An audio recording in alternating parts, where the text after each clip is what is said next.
Jason, how you doing, mate? You well? I'm very good, Fran. How are you? I'm really good, buddy. Look, mate, thanks for doing this. I do a bit of an intro before this. I didn't have to make yours very long. I didn't have to explain to the world who you were. Everybody knows who Billy Wiz is. Yorkshire's finest. Yorkshire's finest. The both of you, but Yorkshire's finest, Mr. Billy Wiz. Well, I really appreciate you doing this, Jason. So, we're doing some videos, right, just for the business, sharing some ideas, just spoken to some interesting people. All we're trying to do is share some insight and some thinking in terms of resilience and trying to share some tools that might be unique to you that we might not get to see. We just get to see you scoring brilliant tries and running the ball 80 yards, and you make it look easy. But I've known you for years. You're a very honest, open, sincere lad, and people might not realise the effort and the work that's gone into it. So I just wanted you to see whether or not you could share some of your thinking about resilience and link it into what's going on at the moment, and maybe we can share a few ideas with people to help them through when they're struggling a little bit. Yeah, sounds good to me. That sounds good to me. For a lot of mine, I mean, like you say, a lot of people have seen me over the years do some amazing things on a sports field, whether it be rugby league or rugby union, scoring tries, winning a World Cup. But I think, when you look at resilience, and I have to look way back, beyond way beyond my career starting, and just look to growing up. When you look about sort of bouncing back from, things, circumstances, and I had quite a tough upbringing. I was talking about being Yorkshire's finest, but I grew up in probably four or five of the most deprived areas, in Leeds. Single parent family. Mum was a cleaner. My brother struggled with substance abuse and stuff like that. So we didn't have any money, and times are really tough. And I wasn't academic. I struggled at school, and I probably at the time didn't have an awful lot going for me. And then all of a sudden, I end up through a school teacher getting into sport. Nobody in my family had ever played sport before, but all of a sudden, I started to like this game. The reason why I liked the game is I needed an outlet. There were so many things that I had seen growing up. I needed an outlet. Otherwise, I would have ended up getting into a lot of trouble. Lots of friends would drink, drugs, etc., etc. So rugby for me was a real focus, and was sort of the pathway for me to then going on to do some great things. But beforehand, again, those challenges of life. How can you build up resilience if you don't go through challenges? I always wanted to play for Leeds, and I can remember going for trials and not getting into the teams because the guys that were competing against, their dads were the scouts, and I had lots of knockbacks, and lots of times where I was told I'm too small, I'll never make it, I'm not strong enough, I'm not good enough, I'm not smart enough. And we've all had those experiences in life where people have said that just to put us down, whether it's through jealousy or because they don't want us to succeed. But thankfully for me, I got a lot of toughness from my mother. She worked 3 jobs. She brought 3 kids up, and she taught me to work hard, and everything I was to do, just work hard at it. So, I applied that to my rugby, and whilst I didn't get into lots of these teams, for many different reasons, I ended up at the age of 16 signing for Wigan Rugby League in 1991. And that was the start of a very very successful journey for me. But resilience can be built up in lots of different ways, whether it's personal, whether it's to do with work.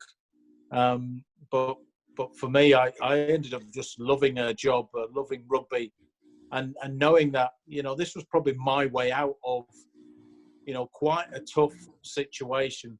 And I was keen to make the most of it and go on to do some amazing things. Just viewers, if you are viewership out there, before we start recording this, Jason was kind enough to give Sullivan 10 minutes to talk to him about what's going on in his rugby world, and you were talking to Sully about in these down times and these times where we're not maybe being as active, about using it as a time to get a step. And I was thinking, that's great for rugby, but you could do that in all walks of life, couldn't you? Using your time more usefully to train and get a step, improve and invest in yourself in these down times to help you bounce back quicker. Yeah, something I realised over the years that my greatest gift wasn't my footwork, even though it was pretty good. It was actually my mindset. Yeah. And, we are going through a very difficult time. We've never been in these situations before. And, for many, it is tough, and it's tough for some more than others. I've seen this as an opportunity to, for me personally, rest a bit. Yeah. Because I'm always on the go. I'm always traveling. My mind's going 100 miles an hour. Yeah. But it really is a reset button for me personally, just to refocus. What things are important. What I can cut back on. What I need to to go out a bit more. But for all of us, this is not just about sport. It's about life. It's about lifestyle. There's so many things that we can do and waste time on. This, for me, is a great opportunity for anybody. If quite often life just gets too busy for us all. It's family, work. It's just a great opportunity now to think, to have that quiet time, to reassess goals, reevaluate what do we want from life? Where do we want to go? Where do we want to be in the next 10 years? And I think this has been a really good opportunity to do that, because it's forced us, it's forced most of us just to be still. And we're not used to being still. We're not used to spending really good quality time with our families, We're not used to spending time on our own. And for some people, it's a real problem. I actually like spending time on my own. I like going for walks on my own, taking the dog for a walk.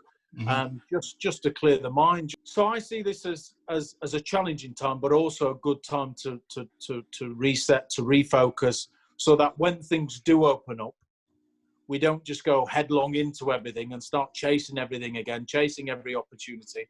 We've got a more focused approach on what we want to do and where we want to go. I was saying before that, I love Mondays.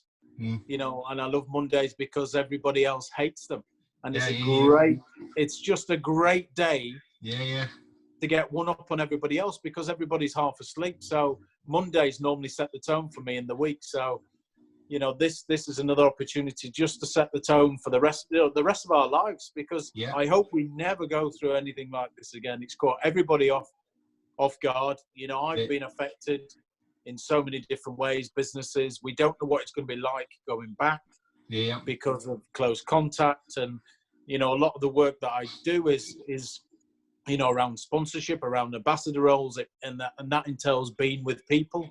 Sometimes it's kind of reinventing what you're doing, and as we're doing now, sharing experiences digitally and not just about being in a room with people. It's everything's about learning and continually learning, getting better. I love that. I love Mondays. When you were talking, because Jason was talking to it with Sullivan before we came on camera, and I wrote it down. And it's a mindset, Jason, that maybe a lot of people struggle to dial into, where you can, and again, that might be a show of resilience.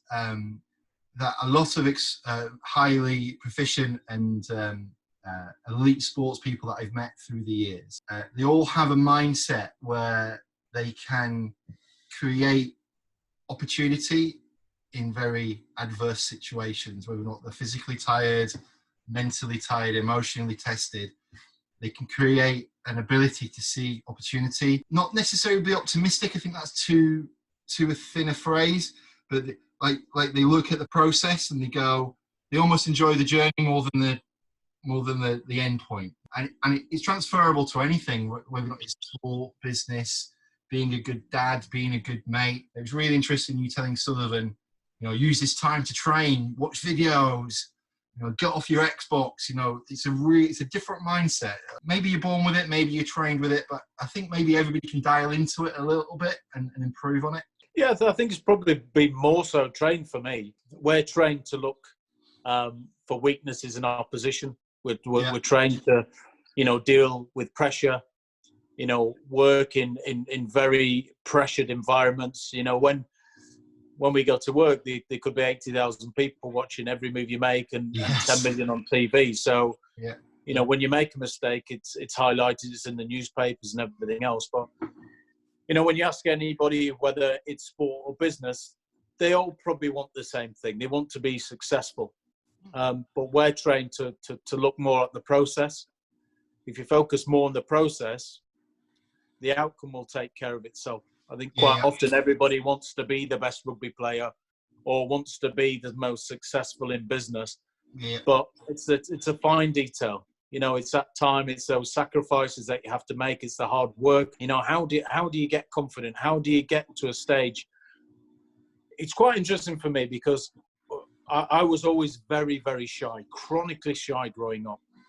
And sport kind of helped me to get rid of that shyness. And it's amazing how I went from not being able to read a book in class to all of a sudden, thriving, stood in front of 80,000 people with, 15 guys that just wanted to beat me up. And, and the reason why I got to that point is because of the process, because every day we'd be going out and we'd be training. I'd be catching balls, when the weather was the worst.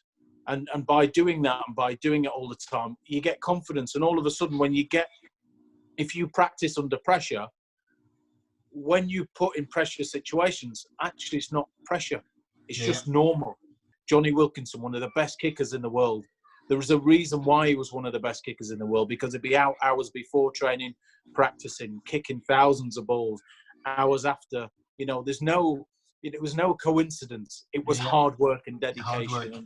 I was saying to the team a couple of weeks ago when we're all quite new to this lockdown, and I was explaining to the guys, the world is getting an MBA in life at the moment. We're all doing high-level crisis management. We've all become CFOs, HR directors. Although you might not feel resilient, if you get through this well, you'll never be as tested as you are being now. Yeah, it is. And the part of the journey is that we're all different. And, we all have different coping mechanisms. I think one of the key things is to know yourself, to know your strengths, to know your weaknesses. And also just have that honesty that, something, lots of times I get it wrong. Whether it's life, whether it's in business, whether it's in sports, we get it wrong. And it's so important that we do get things wrong. Theme that's run through all the videos so far, and it's the people who accept the mistakes and learn from them and then forgive themselves quickly seems to be the ones that show high levels of resilience. Yeah, but I've played against some of the world's best players, but I've never met one that's perfect. If everything was easy and we had everything our own way, then we'd be spoiled and we'd be stuck up and we wouldn't be very pleasant to be around. You can hear my baby dragon screaming at the dog. Yeah. but even these situations now where we're in these calls, and that's part of your life. I'm sure in the next 5 minutes, one of my sons is going to come down and make a lot of noise. I hope people have got to this point of the video and got one or two things out of it. What my take on it is, it's all right to not necessarily succeed, but keep at the process, keep working at the problem, and the outcomes will come. And I think if anybody looks at how you went about playing your rugby, buddy, you can argue with that, but it's how you are outside of rugby. The coaching and the training you've given to my guys and to the team through TXM, you take a lot of time to really invest, and we're lucky to have you, mate. I appreciate that. Thank you very much. All right, cheers, Jay. High five. Cheers, Fran. Take care, mate. Bye. Take it easy. Bye-bye.